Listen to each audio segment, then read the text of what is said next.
Employers have been asking workers with increasing urgency this year to return to the office and resume the normal routine. Workers, however, are rethinking how, where, and why they work.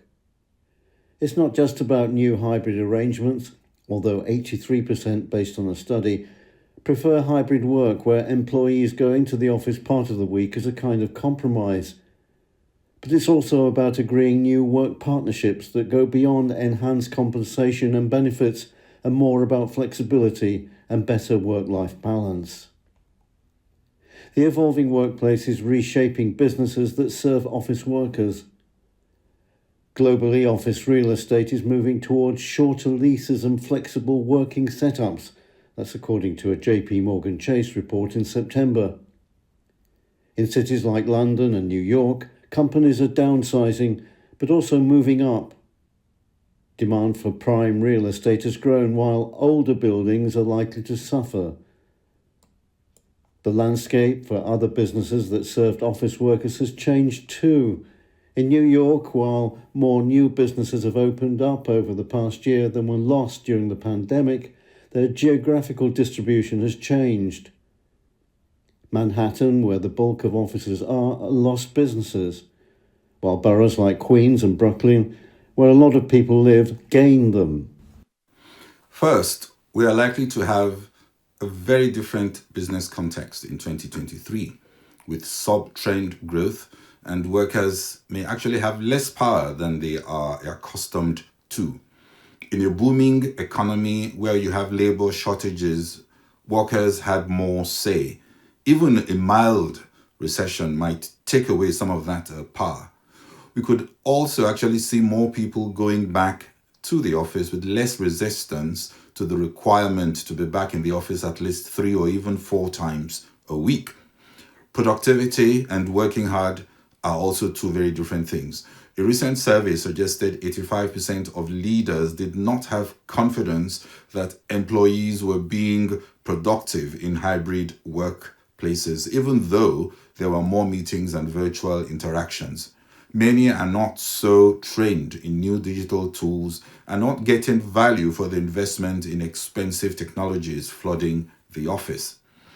Another recent study by Accenture in 2022 on the future of work, which covered 10,750 workers and over 200 CEOs, revealed some interesting statistics on the future of work. They found that although most companies are now promising some degree of flexible work, many are not effectively enabling their people with the technology tools and empowerment they need to be healthy, happy, motivated, and productive across work locations.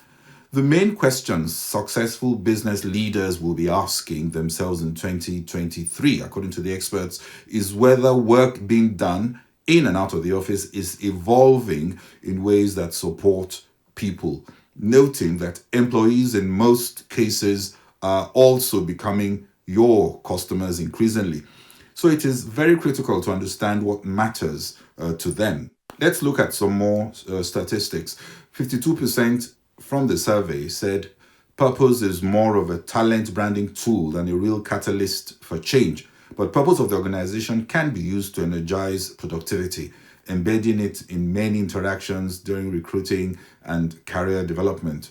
Also, 53% of CEOs still prioritize productivity over people's well-being. And of course, leaders who have now learned to get rid of command and control models, giving people more autonomy to choose their own path to get business done, will be far more effective than those who do not. Only 31% of workers are confident their skills will be relevant in 5 years, which means people need ongoing training and especially on digital tools to leverage technology to help them connect, work, and grow. We had thought COVID would make work more disconnected and less people-oriented, but it seems the winners are the organizations that are transitioning into more connectedness and involvement of people. A resurgence in staff unions, high turnover, and increasing staff discontent post-COVID is a pointer to unmet needs and gaps that companies are not seeing. The survey report by Accenture confirmed that only 35% of the workers they surveyed are satisfied with their company approach. When we remember the mayhem that broke out in Foxconn in China, one of the largest factories in the world, I hear many say, oh, that is China. But the smart ones will be saying, my approach has to change, and will be engaging more with their staff in ways that are essentially very different from how they used to handle human resources in the past. How the workplace evolves could determine whether some people who left the workforce during the pandemic, such as women who served as primary unpaid caregivers, older workers and those suffering from long COVID, return to their jobs. That in turn could impact labour shortages afflicting many economies and sectors. Hybrid work can also come with its own costs, from worries about lost productivity and collaboration to mentoring and the organisation's culture. In regulated sectors such as finance, remote settings could also be detrimental to compliance. The nature of the workplace could also exacerbate inequalities that were exposed by the pandemic. We know that racial and ethnic minorities were overrepresented in frontline tasks where remote working wasn't possible, and they faced a higher health risk. Not much has changed for them. So what will the office and work look like in 2023? Who will be the winners?